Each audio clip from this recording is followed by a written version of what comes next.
Hello friend मैं शरद कुमार आप सबका स्वागत करता हूं आपके अपने इस यूट्यूब चैनल पे जिसका नाम है रुदौली क्लासेस। फ्रेंड, इससे पहले मैंने पॉलिटी का बहुत ही इम्पोर्टेंट टॉपिक आपको कंप्लीट कराया था। उसमें थी भारतीय संविधान की अनुसूचियां। आज का जो टॉपिक है आप का टॉपिक है भारतीय संविधान के स्रोत। ये टॉपिक भी बहुत ही इम्पोर्टेंट है। इससे भी कॉम्पिटिटिव एग्जाम में क्वेश्चन आते हैं, चाहे एसएससी का हो, रेलवे का हो, बैंक का हो या और भी कोई वनडे एग्जाम हो। तो फ्रेंड, आइए इस टॉपिक को स्टार्ट करते हैं। देखते हैं इस टॉपिक में क्या है और किस तरीके के क्वेश्चन इस टॉपिक से आते हैं। तो चलिए देखते हैं भारतीय संविधान के स्रोत क्या हैं। यहाँ पर मैंने कुछ नोट पॉइंट लिखा है, पहले आइए इसको समझ लीजिए। मैंने ये लिखा है, भारत का संविधान दुनिया का सबसे लंबा संविधान है। भारत के संविधान में अनेक देशी एवं विदेशी स्रोत शामिल हैं।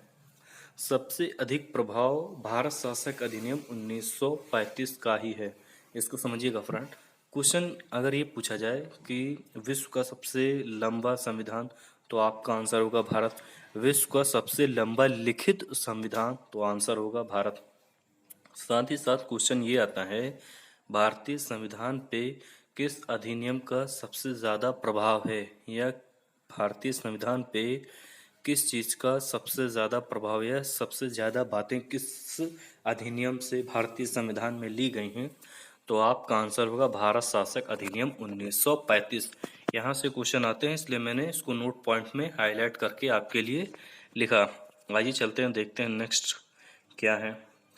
फ्रेंड देखिए, जितने भी चीज़ें या जितनी भी बातें भारतीय संविधान में विदेशों से ली गई हैं, मैंने उनको आपको इकट्ठे करके यहाँ पे लिख दिया। जैसे कि सबसे ऊपर मैंने लिखा अमेरिका। अब अमेरिका के संविधान से भारत में जितनी भी चीज़ें ली गई हैं उन सभी को यहाँ पे मैंने इकट्ठे करके लिख दिया है।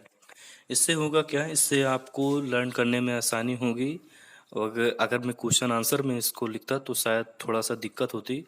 पहले अमेरिका की बात आ जाती, फिर ब्रिटेन की बात आती, फिर कनाडा की, तो इससे थोड़ा सा लर्न करने में प्रॉब्लम होती। मैंने क्या किया, एक देश का उठाया और उस देश से जितनी भी चीज़ें ली गई संविधान में हमारे, उनको मैंने इकट्ठे लिख दिया।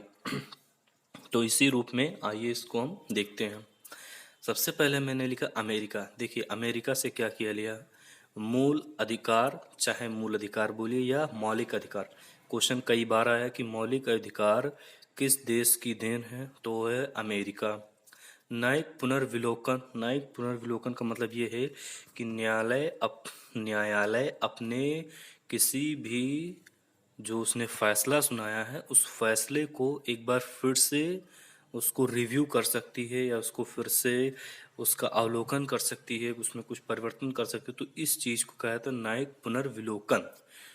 तो इस चीज़ को हमने लिखा अमेरिका से। साथ ही साथ हमने लिया अमेरिका से राष्ट्रपति पर महाभियोग। महाभियोग यानी राष्ट्रपति को किस तरीके से हटाया जाएगा।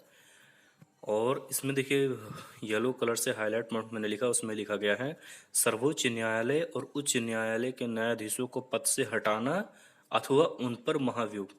देखिए राष्ट्रपति पर महाभियोग तो स्टूडेंट लर्न कर लेते हैं, लेकिन क्वेश्चन आजकल ये भी पूछा गया है कि सर्वोच्च न्यायालय और उच्च न्यायालय के न्यायाधीशों को हटाने की प्रक्रिया किस देश के संविधान से ली गई है, तो वो भी अमेरिका के संविधान से है। तो आप इसको भी लर्न करिएगा। साथ ही साथ उपराष्ट्रपति महोदय का जो पद है, उपराष्ट्रपति की जो कल्पना है, संकल्पना है, उसको हमने लिया अमेरिका के संविधान से। साथ ही साथ हमने स्वतंत्र न्यायपालिका, स्वतंत्र न्यायपालिका यानी कि जो न्यायपालिका है, चाहे वो सुप्रीम कोर्ट हो या हाई कोर्ट हो, वो अपना न्याय देने के लिए स्वतंत्र है। उसका किसी भी तरीके से हस्तक्षेप नहीं होगा, कोई भी व्यक्ति उसमें हस्तक्षेप नहीं कर सकता। तो इसी को कहते हैं स्वतंत्र न्यायपालिका, और इसकी संरचना हमने ली है अमेरिका के संविधान से। आइए देखते हैं नेक्स्ट क्या है। नेक्स्ट कंट्री है ब्रिटेन। ब्रिटेन या इंग्लैंड। तो ब्रिटेन से हमने ली है एकहरी नागरिकता, यानी कि जितने भी देश अपने देश के निवासी हैं वो भारत के नागरिक होंगे, न कि राज्यों के। यानी कि ये नहीं हो सकता कि यूपी की नागरिकता अलग से लीजिए और इंडिया की नागरिकता अलग से। नहीं, आप भारत के नागरिक हैं तो कई देशों में क्या है कि आपको राज्य की नागरिकता अलग लेनी पड़ती है और देश की नागरिकता अलग, लेकिन इंडिया में इकहरी नागरिकता को लिया गया है और इस कल्पना को हमने लिया है ब्रिटेन से। साथ ही साथ हमने लिया संसदात्मक शासन प्रणाली, संसदीय विशेषाधिकार। संसदात्मक शासन प्रणाली यानी कि संसद किस तरीके से उसका संचालन होगा, किस तरीके से वो काम करेगा। संसदीय विशेष यानी संसद में जो व्यक्ति हैं उनको कौन कौन से अधिकार हैं, इसको कहा गया संसदीय विशेष। विधि का शासन, विधि का शासन यानी कानून का शासन। कानून के हिसाब से सभी व्यक्ति अपना काम करेंगे और कानून की नज़र में सभी व्यक्ति बराबर हैं, तो इसी को कहा गया विधि का शासन। साथ ही साथ लिया गया विधि निर्माण की प्रक्रिया, कानून को किस तरीके से बनाया जाएगा, किस तरीके से खत्म किया जाएगा, ये सारी प्रक्रिया हमने लिया है ब्रिटेन के संविधान से। क्वेश्चन पूछा जाता है विधि निर्माण की प्रक्रिया किस देश के संविधान से ली गई है, तो होगा ब्रिटेन या इंग्लैंड। आइए देखते हैं नेक्स्ट कंट्री कौन सा है। नेक्स्ट कंट्री है आयरलैंड। अब फ्रेंड देखिए, यहाँ पे आयरलैंड से 3 बातें ली गई, तीनों ही एग्जाम में कई बार पूछी गई हैं। नीति निर्देशक तत्व हैं, यह राष्ट्रपति का निर्वाचन मंडल, राष्ट्रपति को किस तरीके से चुना जाएगा, किस तरीके से राष्ट्रपति का चुनाव होगा।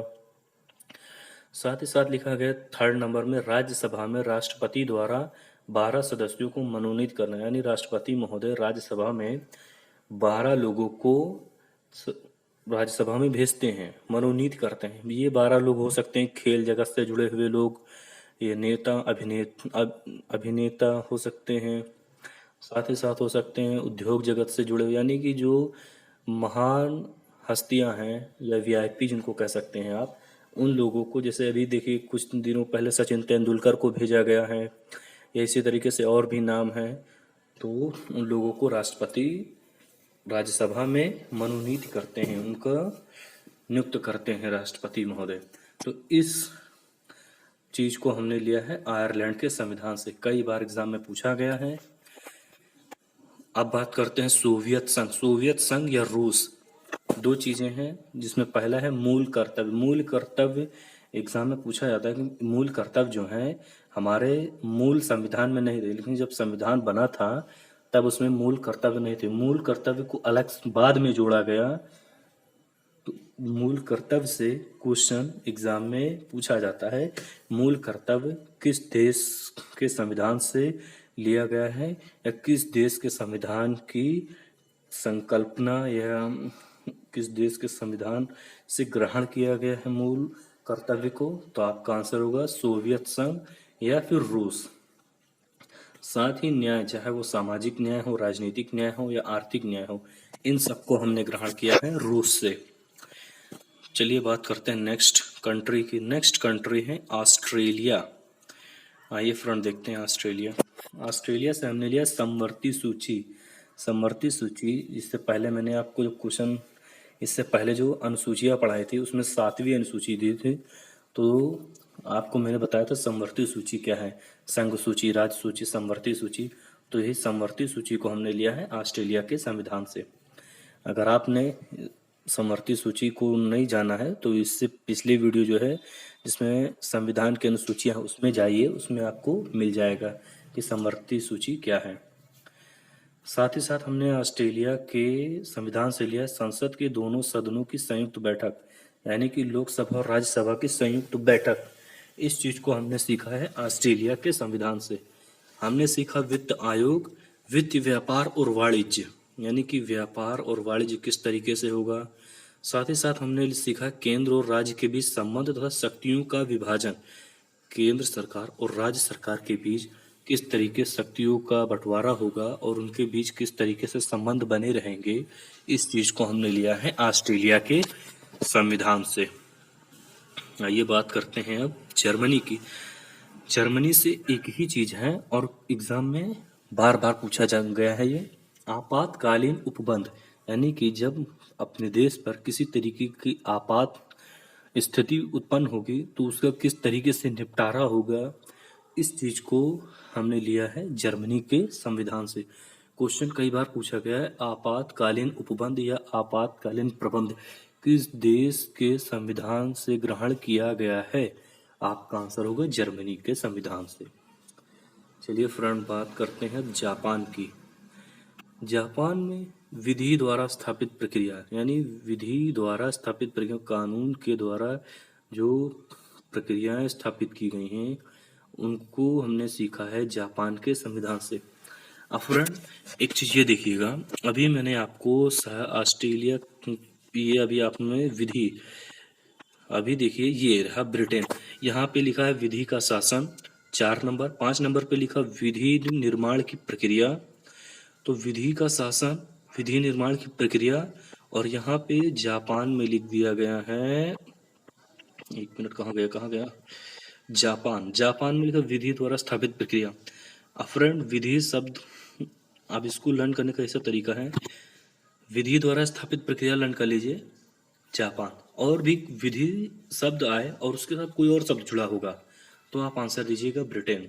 यानी कि मैं कहना ये चाह रहा हूँ, क्वेश्चन आप देखिए उसमें लिखा गया हो विधि द्वारा स्थापित प्रक्रिया किस संविधान की देन है, तो विधि प्लस प्रक्रिया आंसर होगा जापान। विधि के साथ और भी कोई शब्द जोड़े गए हो तो आंसर होगा ब्रिटेन। ये मैं कहना चाह रहा था, ये मैं आपको समझाना चाहता आसान तरीका से। विधि प्लस प्रक्रिया जापान, विधि प्लस अन्य कोई शब्द, वो आंसर होगा ब्रिटेन। आइए बात करते हैं कनाडा की। कनाडा में पहला है राज्यों में राज्यपाल की नियुक्ति। जो हमारे देश में अलग अलग राज्य हैं उन राज्यों में राज्यपाल की नियुक्ति जो होगी वो होगी कनाडा के संविधान के आधार पे। साथ ही साथ हमने कनाडा से लिया है राष्ट्रपति द्वारा सुप्रीम कोर्ट से परामर्श, यानी कि राष्ट्रपति जब जरूरत समझे तो वो सुप्रीम कोर्ट से परामर्श ले सकता है, और इस अधिकार को हमने सीखा है कनाडा के संविधान से। साथ ही संघीय व्यवस्था, यानी जो संघ सरकार है उसकी व्यवस्था किस तरीके से होगी, वो किस तरीके से शासन करेगा, ये हमने देखा कनाडा के संविधान से। क्वेश्चन पूछा जाता है संघीय व्यवस्था किस देश के संविधान से ग्रहण की गई, तो आपका आंसर होगा कनाडा। क्वेश्चन ये भी पूछा था राष्ट्रपति द्वारा सुप्रीम कोर्ट से परामर्श का जो अधिकार है वो किस देश के संविधान से लिया गया है, किस देश के संविधान से ग्रहण किया गया है, आप आंसर होगा आपका कनाडा। आइए फ्रेंड नेक्स्ट करते हैं, ये लास्ट है आपका दक्षिण अफ्रीका। दक्षिण अफ्रीका से दो चीजें, राज्यसभा के सदस्यों का निर्वाचन, यानी राज्यसभा के जो सदस्य हैं उनको किस तरीके से निर्वाचन होगा, किस तरीके से उनको चुना जाएगा राज्यसभा में, ये सीखा है दक्षिण अफ्रीका के संविधान से। साथ ही साथ संविधान संशोधन की प्रक्रिया, ये वाला जो ये पॉइंट है ये भी एग्जाम में कई बार पूछा जाना है। संविधान में किस तरीके से संशोधन होगा, संशोधन की प्रक्रिया क्या होगी, ये चीज सीखा गया है दक्षिण अफ्रीका के संविधान से।